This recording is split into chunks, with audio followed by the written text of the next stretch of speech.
नमस्कार दोस्तों, मैं हूँ सूरज। एक बार फिर से स्वागत है आपके ही अपने यूट्यूब चैनल हिंदी विद सूरज में। तो दोस्तों, आज हम लेके आए हैं जीएस के 50 प्रश्नों की मिक्स टेस्ट सीरीज। और देखिए कि आपके कितने प्रश्न बन रहे हैं सही और कितने हो रहे हैं गलत, ताकि आप एक अपनी तैयारी को एक नई दिशा दे सके और अपने अंदर ये समझ विकसित कर सके कि आपका जीएस अभी किस तरीके से दोस्तों चल रहा है और उसमें क्या क्या ज़रूरत आपको करने की है। तो पहला प्रश्न देखते हैं, दार्शनिक विषयों से संबंधित बौद्ध ग्रंथ का नाम बताइए। त्रिपिटक, विनय पिटक, अभिधम्म पिटक, उपयुक्त में से कोई नहीं। तो दोस्तों, इसका राइट आंसर हो जाएगा ऑप्शन सी, अभिधम्म पिटक के अंतर्गत क्या होता है। जब हम त्रिपिटक पढ़ते हैं, अभिधम्म पिटक, विनय पिटक, सूक्त पिटक, तो हम देखते हैं बौद्ध धर्म में जो अभिधम्म पिटक होता है वो दार्शनिक विषयों पर होता है। अगर हम विनय पिटक की बात करते हैं दोस्तों, तो जो बौद्ध भिक्षु होते हैं उनके जो दैनिक क्रियाएं होती हैं, उनके नियम, उनके पालन के नियम क्या होते हैं, उन्हें क्या करना होता है, वो नियम किस में होते हैं, विनय पिटक में होते हैं। साथ ही साथ अगर हम बात करें किसकी, देखो, अभिधम्म हो गया, विनय हो गया, एक बचा हमारा सुक्त पिटक। उसमें जो बुद्ध है, गौतम बुद्ध जी के जो सिद्धांत दिए हुए हैं वो कौन से पिटक में है, वो सुक्त पिटक में है। ठीक है दोस्तों, ये 3 पिटक होते हैं, आपको पता होगा। अब पढ़ते हैं अगले प्रश्न की तरफ। प्रश्न संख्या आ रही है दूसरी, निम्नलिखित कथनों पर विचार कीजिए, फिर कूट से सही कथन का विकल्प की चुनिए। तो दोस्तों, वेद वेद त्रयी में ऋग्वेद, यजुर्वेद, सामवेद शामिल किए गए हैं। छांदोग्य उपनिषद का सबसे प्राचीन उपनिषद माना गया है। अस्तो माँ सद्गमय तमसो माँ ज्योतिर्गमय श्लोक बृहदारण्य उपनिषद से लिया गया है। तो इसमें हमें सही विकल्प का चयन करना है दोस्तों। तो इसका क्या सही है, इसका आंसर इसमें देखो 1 2 3 सही है, 1 भी सही, 2 भी सही और 3 भी सही। ये प्रश्न क्यों बना है उसका मैं रीज़न बताता हूँ। ये आपको याद रखने के लिए दिया गया है कि वेद त्रय में देखो ऋग्वेद, यजुर्वेद, सामवेद, मतलब कि अथर्ववेद नहीं आता है। अथर्ववेद नहीं आता है क्योंकि उसमें जादू टोना वाला है वो, इसलिए वेद त्रय में उसको नहीं रखा गया है। छांदोग्य उपनिषद का सबसे प्राचीन उपनिषद माना गया, छांदोग्य उपनिषद को सबसे प्राचीन उपनिषद माना गया, बिल्कुल सही बात है। अस्तमो माँ सद्गमे, अस्तो माँ सद्गमे तमसो माँ ज्योतिर्गमय श्लोक बृहदारण्य उपनिषद से लिया गया, ये वाली बात भी बिल्कुल सही है। अगला प्रश्न आ रहा है, तीसरा प्रश्न दोस्तों, निम्न में कौन सा युग मानव सभ्यता से संबंधित है। होलोसीन, पैलियोसीन, प्लेस्टोसीन, A+C दोनों। तो दोस्तों, इसका राइट आंसर क्या होने वाला है, इसका राइट आने वाला है ऑप्शन ए, होलोसीन का कौन सा युग मानव सभ्यता से संबंधित है, तो होलोसीन। प्रश्न संख्या चौथी आ रही है, ये देखो स्टार मार्क पॉइंट है भैया, ये स्टार मार्क पॉइंट है, इसको हल्के में ना लें, बिल्कुल भी नहीं लेना हल्के में। अब देखो क्या बोल रहा प्रश्न, प्रशासन विभाग और संबंधित कार्य, दीवान ए अर्ज, दीवान ए रसालत, दीवान ए हिंसा, दीवान ए विजारत। तो ये प्रश्न बहुत अच्छे प्रश्न है दोस्तों, इसको जरा सा ढंग से देखेंगे। वित्त विभाग, तो उसका राइट आंसर क्या होने वाला है, सोचो। तो जो वित्त विभाग है, दीवान ए अर्ज सैन्य विभाग है। ठीक है दोस्तों, दीवान ए रसालत विदेशी और धार्मिक मामले, धार्मिक मामलों का विभाग, दीवान ए रसालत। दीवान ए इंसा संचार मंत्री है। दीवान ए विजारत, ये आपका वित्त विभाग है। दीवान ए विजारत वित्त विभाग, दीवान ए इंसा संचार मंत्री, दीवान ए रसालत विदेशी और धार्मिक मामलों का विभाग, दीवान ए अर्ज सैन्य विभाग। तो दोस्तों, इसका राइट आंसर ऑप्शन ए है। बहुत बड़ा प्रश्न है ये। पांचवा प्रश्न आ रहा है, निम्नलिखित बहमन शासकों में से किसने बीजापुर में प्रसिद्ध गोल गुम्बज का निर्माण किया था। गोल गुम्बज का निर्माण किसने किया था। मोहम्मद आदिल शाह, महमूद गवां, यूसुफ आदिल शाह, इस्माइल आदि शाह, आदिल शाह। तो दोस्तों, इसका राइट आंसर क्या होने वाला है, मोहम्मद आदिल शाह ने बीजापुर में प्रसिद्ध गोल गुम्बज का निर्माण किया है, याद रखना। सल्तनत कालीन शब्द बिस्वा का अर्थ है दोस्तों, बिस्वा का अर्थ है सोने का सिक्का, चांदी का सिक्का, तांबे का सिक्का, भूमि नापने की इकाई। तो दोस्तों इसका राइट आंसर क्या होने वाला है, बिस्वा शब्द का अर्थ जो है, ये बिस्वा है, इसका अर्थ होता है चांदी का सिक्का। कई लोग इसे भूमि नापने की इकाई में जाएंगे, लेकिन इसका राइट आंसर क्या है, चांदी का सिक्का दोस्तों। अगला प्रश्न आता है, किस किस विजयनगर शासक ने तुंगभद्रा नदी पर बांध का निर्माण करवाया? कौन सी नदी पर, देखो तुंगभद्रा नदी पर बांध का निर्माण करवाया था? तो कृष्णदेव राय, राम राय, देव राय प्रथम, हरिहर ने। तो दोस्तों इसका राइट आंसर क्या है, देव राय प्रथम ने।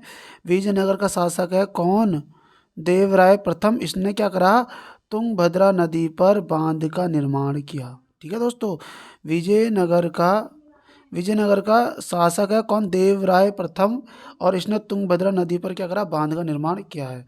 अगला प्रश्न आ रहा हमारा 8वां, भारत का पहला शासक जिसने सर्वप्रथम उर्दू को अपने राज्य की राजभाषा घोषित किया था? इल्तुतमिश, इब्राहिम सर्की, इब्राहिम आदिल शाह द्वितीय, मोहम्मद गैसूद राज। तो दोस्तों इसका राइट आंसर क्या होने वाला है, बताएंगे सभी लोग। इसका राइट आंसर है इब्राहिम आदिल शाह द्वितीय ने, भारत का पहला शासक जिसने सर्वप्रथम उर्दू को अपने राज्य की राजभाषा घोषित किया था, इब्राहिम आदिल शाह द्वितीय ने।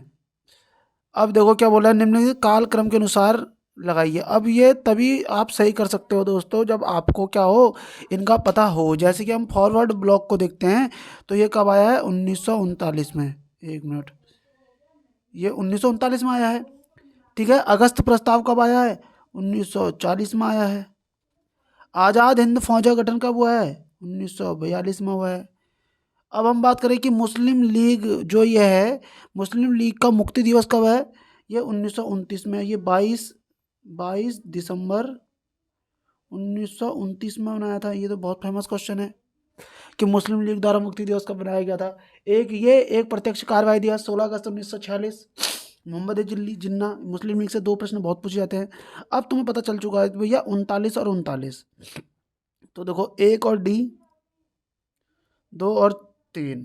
तो दोस्तों इसका राइट आंसर क्या है, बताएंगे सभी लोग। राइट आंसर हो जाएगा ऑप्शन सी, 39 ये दिसंबर में है, तो ये लास्ट में जाएगा। देखो पहला, दूसरा, तीसरा और चौथा। तो ये देखो 1 2 मतलब 4, 2 और 3। तो उसका सी इसका राइट आंसर है। अब पढ़ते हैं 10वें प्रश्न की तरफ। 10वां प्रश्न बोला, अगस्त 1932 में रैमजे मैकडोनाल्ड के सांप्रदायिक पंचायत के द्वारा पहली बार एक पृथक निर्वाचन समूह बनाया गया। मुसलमानों के लिए, भारतीय ईसाइयों के लिए, एंग्लो इंडियंस के लिए, दलितों के लिए। तो दोस्तों इसका राइट आंसर क्या हो जाएगा, आप सभी समझ गए होंगे, दलितों के लिए। 1932 में रैमजे मैकडोनाल्ड के सांप्रदायिक पंचायत के द्वारा पहली बार पृथक निर्वाचन समूह बनाया गया। पहली बार पृथक निर्वाचन समूह दलितों के लिए कब बना, 1932 में रैमजे मैकडोनाल्ड के सांप्रदायिक पंचायत के द्वारा। याद रखेंगे सभी लोग। ब्रिटिश भारतीय राज्य क्षेत्र का अंतिम प्रमुख विस्तार किसके समय में हुआ? किसका बोल रहा है, ब्रिटिश भारतीय राज्य क्षेत्र का अंतिम प्रमुख विस्तार किसके समय में हुआ? Lord Dufferin, lord Lytton, lord Curzon, lord Dalhousie. तो उसका राइट आंसर क्या होने वाला है दोस्तों, तो पता है हड़प नीति वाला कौन है, डलहौजी। राइट आंसर आ गया। अकालों को रोकने तथा अकाल पीड़ितों की सहायता हेतु भारत सरकार ने अकाल संहिता, बहुत बड़ा प्रश्न है, अकाल संहिता कब प्रस्तावित की भैया? 1879 में, 1881 में, 1883, 1885। अकाल संहिता कब प्रस्तावित हुई है? सिंपल सा ये प्रश्न है। तो दोस्तों याद रखिए 1883 में, भारत के वर्ल्ड कप जीतने से 100 साल पहले अकाल संहिता प्रस्तावित हुई। वर्ष 1922 के साराबंदी कोई कर नहीं आंदोलन का नेतृत्व किसने किया था? भगत सिंह, चित्तरंजन दास, महात्मा गांधी, सरदार वल्लभ भाई पटेल। कौन सा बोला दोस्तों, 1922 का साराबंदी आंदोलन। तो उसका राइट आंसर क्या होने वाला है दोस्तों, सरदार वल्लभ भाई पटेल ने। अगला प्रश्न आ रहा है 14वें नंबर पे, निम्नलिखित में कौन दादा भाई नौरोजी के धन के उत्सारण सिद्धांत में विश्वास नहीं करता था? Bal Gangadhar Tilak, C R Das, Sir Syed Ahmad, M G Ranade. तो इसका राइट आंसर क्या होने वाला है दोस्तों, बताएंगे? Sir Syed Ahmad. Independent Labour Party का गठन किसने किया? Bhimrao Ambedkar, Mahatma Gandhi, Jayaprakash Narayan, Firoz Shah Mehta. Independent Labour Party. तो दोस्तों इसका राइट आंसर क्या होने वाला है, आप सभी समझ के होंगे देखते ही। इसका राइट आंसर हो जाएगा ए, भीमराव अंबेडकर जी। 16 प्रश्न आ रहा है दोस्तों। निम्नलिखित में कौन सा मौलिक अधिकार निवारक निरोध द्वारा प्रतिबंधित होता है? समानता का अधिकार, स्वतंत्रता का अधिकार, शोषण के विरुद्ध अधिकार और संवैधानिक उपचारों का अधिकार। तो दोस्तों इसका राइट आंसर क्या होने वाला है? Option B. कौन सा मौलिक अधिकार निवारक निरोध द्वारा प्रतिबंधित होता है? तो ये स्वतंत्रता, जैसे कर्फ्यू लगता है तो इसको हम क्या कर सकते हैं, रोक भी सकते हैं दोस्तों। संयुक्त संसदीय समिति के अध्यक्ष का मनोनयन किसके द्वारा किया जाता है? मतलब ये बेसिक सा प्रश्न है, लेकिन इसकी लैंग्वेज इतनी डिफिकल्ट दी हुई है जो कि कंफ्यूज कर देगी। संयुक्त समिति, संयुक्त संसदीय समिति, देखो संयुक्त अधिवेशन कब होता है? 108वां होता है ना, देखो उसी के बारे में बात कर रहा है। संयुक्त संसदीय समिति का के अध्यक्ष का मनोनयन। अब ऐसा लग रहा है कि मनोनयन किसके द्वारा किया जाता है? अब देखो ऐसा लग रहा होगा जैसे कि मनोनयन कौन कर रहा है, तो प्रधानमंत्री, राष्ट्रपति, उपराष्ट्रपति, लोकसभा अध्यक्ष। तो उसका राइट आंसर क्या जा रहा है? लोकसभा अध्यक्ष। अब लेकिन मनोनयन किसके द्वारा होता है? तो ऐसा नहीं लगा जैसे राष्ट्रपति हो उसका आंसर, लेकिन उसका आंसर क्या गया हुआ है दोस्तों? लोकसभा अध्यक्ष। क्योंकि अध्यक्षता कौन करता है संयुक्त अधिवेशन की? तो करता है लोकसभा अध्यक्ष। किस संविधान संशोधन द्वारा राष्ट्रपति शासन को 3 वर्ष तक बढ़ाने की व्यवस्था की गई है? किस संविधान संशोधन द्वारा राष्ट्रपति शासन को 3 वर्ष, मतलब कि देखो फिर एक वर्ष करके बढ़ाएंगे, हाँ 3 वर्ष तक भी, कहीं 3 साल एक साथ नहीं बढ़ा सकते। 55वां, 57वां, 59वां, 70वां। तो दोस्तों इसका राइट आंसर क्या है? 59वां संविधान संशोधन के तहत आप राष्ट्रपति शासन को 3 वर्ष तक के लिए बढ़ा सकते हैं, लेकिन एक बार में 1 वर्ष से अधिक नहीं बढ़ाया जा सकता, इस चीज को भी याद रखना। शून्य आधारित बजट व्यवस्था किस पर आधारित है? बहुत बड़ा प्रश्न है दोस्तों ये, हल्के में ना ले इस प्रश्न को। शून्य आधारित बजट व्यवस्था किस पर आधारित है? गत वर्ष के कार्यक्रमों को जारी रखने पर, गत वर्ष के कार्यक्रमों को निष्पादन पर, योजनाएतर कार्यक्रमों हेतु शून्य आवंटन करने पर। चौथा ऑप्शन है गत वर्ष के कार्यक्रमों को बिना कोई संदर्भ ग्रहण किए कार्यक्रमों के निर्माण पर। तो दोस्तों इसका राइट आंसर क्या होने वाला है? ऑप्शन डी इसका राइट हो जाएगा, गत वर्ष के कार्यक्रम को बिना कोई संदर्भ ग्रहण किए कार्यक्रमों के निर्माण करने पर। आगे बढ़ते हैं।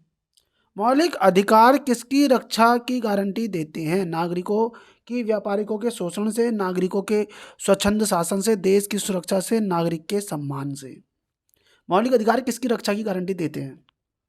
तो दोस्तों ये प्रश्न बहुत अच्छा आया है। इसका राइट आंसर है नागरिकों के स्वच्छंद शासन से मौलिक अधिकार रक्षा की गारंटी देते हैं, नागरिकों के स्वच्छंद शासन से। अगला आ रहा है 21वां प्रश्न। निम्नलिखित युग्मों में से कौन सा युग्म सही सुमेलित नहीं है? अनुच्छेद देखते ही पता चल गया, देखो अनुच्छेद 124 उच्च न्यायालय का अभिलेख न्यायालय होना, उच्च न्यायालय की अपीलीय अधिकारिता, उच्च न्यायालय की परामर्श शक्ति, उच्च 136 में क्या बोल रहा है? उच्च न्यायालय द्वारा अपील के लिए विशेष इजाजत। तो दोस्तों ये इसका राइट आंसर है। 124 तो क्या बोला गया? सुप्रीम कोर्ट के बारे में बोला गया है, लेकिन उच्च न्यायालय जो है अभिलेख न्यायालय तो 127 में बोला गया है। आगे बढ़ते हैं। यह 127 या 131 इन दो में से एक इसका राइट आंसर होगा, देख लेना आप लोग ही, क्योंकि 127 में हो सकता है कि तदर्थ न्यायाधीशों की बात भी बोली गई हो। तो 127 से 131 इन दो में से आप देखेंगे जरूर एक आंसर होगा, लेकिन इसका इतना मुझे पता चल चुका है कि गलत वाला जो है ये है ऑप्शन ए, इसका गलत हो जाएगा। बोला 30 डिग्री से 35 डिग्री उत्तर तथा दक्षिण अक्षांशों के मध्य पूरे वर्ष चलने वाली पवनें क्या कहलाती है? पहली बात तो ये स्थायी पवनें होती हैं जो वर्ष भर एक ही स्थानों पर चलती हैं। ये पछुआ पवनें, व्यापारिक पवनें, मानसूनी पवनें, सागरीय पवनें हैं। तो दोस्तों इसका राइट आंसर क्या हो जाएगा? व्यापारिक पवनें तुम्हें पता है 30 डिग्री से नीचे को चलती है, ना कि 30 डिग्री और 35 के बीच चलती हैं। व्यापारिक पवनें तो 0 डिग्री की तरफ चलेंगी। तो उसका राइट आंसर क्या हो जाएगा? पछुआ पवनें चलती हैं 30 से 60 के बीच में जो चलती हैं, ये वाली पवनें होती हैं पछुआ पवनें। ठीक है, राइट आंसर क्या हो जाएगा? ऑप्शन ए इसका राइट आंसर हो जाएगा। 23वां प्रश्न आ रहा है दोस्तों, हिमालय की सबसे पूर्वी चोटी निम्नलिखित में कौन सी है? नामचा बरवा, अन्नपूर्णा, कंचनजंगा, माउंट एवरेस्ट। तो दोस्तों आप सभी समझ गए होंगे इसका राइट आंसर क्या है। उत्तराखंड अगर पुलिस का एग्जाम दिया था आपने तो ये पूछा गया क्वेश्चन था, नामचा बरवा। अब बढ़ते हैं आगे। किसी नक्शे पर ढाल को दिखाने के लिए खींची गई असबद्ध रेखा क्या कहलाती है? Hachure, contour, spot height, iso height. तो दोस्तों नक्शे पर ढाल को दिखाने के लिए खींची गई रेखा, असबद्ध रेखा क्या कहलाती है? तो इसका राइट आंसर हो जाएगा हैच्योर कहलाती है। निम्नलिखित में से किस महासागर का सर्वाधिक विस्तृत महाद्वीपीय ढाल क्षेत्र है? बोला निम्नलिखित में से किस महासागर का सर्वाधिक विस्तृत महाद्वीपीय ढाल क्षेत्र? आर्कटिक महासागर, प्रशांत महासागर, हिंद महासागर, अटलांटिक महासागर। तो दोस्तों इसका राइट आंसर क्या है? अटलांटिक महासागर। निम्नलिखित में से किस महासागर का सर्वाधिक विस्तृत महाद्वीपीय ढाल पर है? तो अटलांटिक महासागर। अब बढ़ते हैं आगे अगले प्रश्न की तरफ। धारावाहक चालक का संबंध किससे होता है? चुंबकीय क्षेत्र, विद्युत क्षेत्र, विद्युत चुंबकीय क्षेत्र, विद्युत स्थैतिक क्षेत्र। धारावाहक चालक का संबंध। तो दोस्तों इसका राइट आंसर क्या है? चुंबकीय क्षेत्र। 27वां प्रश्न आ रहा है, हिग्स बोसॉन की उपस्थिति की पुष्टि किसका औचित्य सिद्ध करेगी? हिग्स बोसॉन की उपस्थिति की पुष्टि किसका औचित्य सिद्ध करेगी? मानक प्रतिरूप और अधिरज्जु सिद्धांत दोनों, सभी चारों मूल बलों के एकीकरण का, ब्रह्मांड की स्थायी दशा के प्रतिरूप का, मूल कणों के द्रव्यमान का। तो दोस्तों इसका राइट आंसर क्या होने वाला है? इसका राइट आंसर हो जाएगा ब्रह्मांड की स्थायी दशा में प्रतिरूप का। हिग्स बोसॉन की उपस्थिति की पुष्टि किसका औचित्य सिद्ध करेगी? ब्रह्मांड की स्थायी दशा में प्रतिरूप का सिद्धांत करेगी। प्रतिरूप क्या बोल रहा है? उपस्थिति किसका औचित्य सिद्ध करेगी? तो ब्रह्मांड की स्थायी दशा में प्रतिरूप का। नम वायु में रखी गई लोहे की चादर पर जंग लग जाता है, जंग के संबंध में कौन सही है? एक मूल तत्व है, एक यौगिक है, धूल और लोह और धूल का मिश्रण है। जंग एक यौगिक है जिसका रासायनिक नाम फेरस ऑक्साइड FeO है। तो दोस्तों इसका राइट आंसर क्या है? केवल लोहे की चादर पर जंग लग जाता है, जंग के संबंध में कौन सही है? जंग क्या है? एक यौगिक है। ठीक है, जंग क्या है दोस्तों? एक यौगिक है। अगला प्रश्न की तरफ बढ़ते हैं। हैबर प्रक्रिया द्वारा अमोनिया के उत्पादन में किस उत्प्रेरक का उपयोग किया जाता है? हैबर प्रक्रिया द्वारा अमोनिया के उत्पादन में किस उत्प्रेरक का उपयोग किया जाता है? इसका राइट निकेल, लोहा, प्लेटिनियम। तो इस पर विकल्प दिए हुए हैं, तो इसका राइट आंसर क्या हो जाएगा दोस्तों? इसका है केवल दो बोले तो लोहा। तो हैबर प्रक्रिया द्वारा अमोनिया उत्पादन में किस उत्प्रेरक का प्रयोग किया जाता है? तो उपयोग किया जाता है लोहे का उपयोग किया जाता है। एम कोश में अधिकतम कितने इलेक्ट्रॉन हो सकते हैं? 1, 2, 8, 18। तो दोस्तों इसका राइट आंसर क्या हो जाएगा? इसका राइट आंसर हो जाएगा ऑप्शन डी, 18। निम्न में कौन सा रासायनिक तत्व क्षारीय मृदा धातुओं के समूह से संबंधित नहीं है? तो दोस्तों इसका राइट आंसर क्या होने वाला है? पोटेशियम। अगला प्रश्न की ओर बढ़ते हैं। निम्न में से मिल्क ऑफ मैग्नीशिया कहा क्या है? मिल्क ऑफ मैग्नीशिया क्या है? तो इसका राइट आंसर क्या होने वाला है दोस्तों? इसका राइट आंसर हो जाएगा मृदु क्षारक। ठीक है, मिल्क ऑफ मैग्नीशिया क्या है? मृदु क्षारक है। अगला प्रश्न आ रहा है हमारा 33वां प्रश्न आ रहा है दोस्तों। 33वें प्रश्न की तरफ बढ़ते हैं। निम्न में कौन लिंग निर्धारण के लिए उत्तरदायी होता है? जर्म कोशिकाएं, ऑटोसोम, एलोसोम्स, प्लियोट्रोपिक। तो दोस्तों इसका राइट आंसर क्या होने वाला है? इसका राइट आंसर हो जाएगा ऑप्शन सी, एलोसोम्स लिंग निर्धारण के लिए उत्तरदायी होते हैं। 34वां प्रश्न देखते हैं दोस्तों। यदि किसी जीवाणु में केवल एक सिरे पर फ्लैजेला होता है तो इसे क्या कहा जाता है? तो दोस्तों यदि किसी जीवाणु के एक सिरे पर फ्लैजेला होता है तो इसे क्या कहा जाता है? इसे कहा जाता है दोस्तों मोनोट्राइकस, क्या बोलते हैं दोस्तों? मोनोट्राइकस इसे कहते हैं। अगला प्रश्न आ रहा है हमारा 35वां प्रश्न दोस्तों। 35वें प्रश्न में क्या बोल रहा है? निम्न में कौन सा कोशिकांग अमीबा में जल की मात्रा को बनाए रखने के लिए उत्तरदायी होता है? क्या बोल रहा है दोस्तों? कौन सा कोशिकांग अमीबा में जल की मात्रा को बनाए रखने के लिए उत्तरदायी होता है? कोशिका द्रव्य, खाद्य रिक्तिका, प्लाज्मा झिल्ली, संकुचन रिक्तिका। तो दोस्तों इसका राइट आंसर क्या होने वाला है? इसका राइट आंसर हो जाएगा संकुचनशील रिक्तिका। अगले प्रश्न की तरफ बढ़ते हैं। त्वचीय श्वसन होता है पक्षियों में, इंसानों में, केंचुओं में, मछलियों में। तो दोस्तों त्वचीय श्वसन कौन करते हैं? तो ये करते हैं केंचुआ। त्वचीय श्वसन कौन करता है? केंचुए में होता है। मनुष्यों के पाचन तंत्र में उत्सर्जित अम्ल कौन सा है? तो दोस्तों बताएंगे सभी लोग कौन सा मनुष्य के पाचन तंत्र में उत्सर्जित अम्ल कौन सा होता है? हाइड्रोक्लोरिक अम्ल, HCl। ठीक है दोस्तों। अगला है, मानव मस्तिष्क का कौन सा भाग उल्टी वॉमिटिंग की अनैच्छिक क्रिया को नियंत्रित करता है? मध्य मस्तिष्क, पश्च मस्तिष्क, अग्र मस्तिष्क, रीढ़ की हड्डी। तो बोल रहा है कि मानव मस्तिष्क का कौन सा भाग उल्टी वॉमिटिंग की अनैच्छिक क्रिया को नियंत्रित करता है? तो इसका राइट आंसर क्या होने वाला है दोस्तों? पश्च मस्तिष्क। अब बढ़ते हैं अगले प्रश्न की तरफ। टेरिडोफाइटा समूह के पौधे में निम्न में क्या नहीं पाया जाता? टेरिडोफाइटा समूह में के पौधों में क्या नहीं पाया जाता? पुष्प, तना, पत्ते, जड़ें।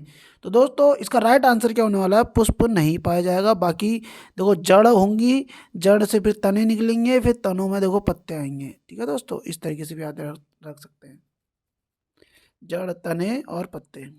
पुष्प नहीं होंगे। पौधों में ऊर्जा का अंतिम स्रोत क्या है? क्लोरोफिल, ग्लूकोज, प्रोटीन, सूर्य का प्रकाश। पौधों में ऊर्जा का अंतिम स्रोत क्या है बोल रहा है? तो उसका राइट आंसर क्या हो जाएगा? सूर्य का प्रकाश। हमें समय पता ही है, उसके बिना भोजन बनेगा ही नहीं। कोई भी ऐसी वस्तु जो सरलता से पर्याप्त मात्रा में उपलब्ध हो और जिसे जनता ने सुविधा की दृष्टि से मुद्रा का दर्जा दे दिया हो, क्या कहलाता है? बैंक मुद्रा, वस्तु मुद्रा, वास्तविक मुद्रा, प्रतिनिधि मुद्रा। तो दोस्तों इसको बोलते हैं वस्तु मुद्रा।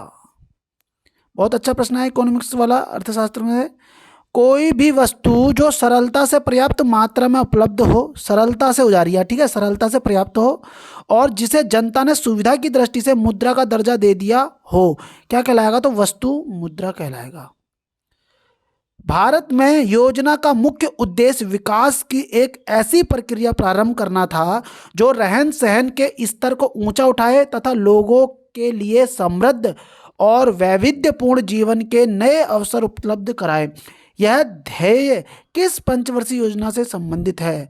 क्या बोल रहा है? भारत में योजना का मुख्य उद्देश्य विकास की एक ऐसी प्रक्रिया प्रारंभ करना था जो रहन सहन के स्तर को ऊंचा उठाए तथा लोगों के लिए समृद्ध और वैविध्यपूर्ण जीवन के नए अवसर उपलब्ध कराए। किस पंचवर्षीय योजना में ये बात आई थी? पहली, दूसरी, तीसरी, चौथी। तो दोस्तों इसका राइट आंसर क्या होने वाला है? इसका राइट आंसर हो जाएगा प्रथम पंचवर्षीय योजना। कौन सी पंचवर्षीय योजना दोस्तों? पहली पंचवर्षीय योजना में आई थी।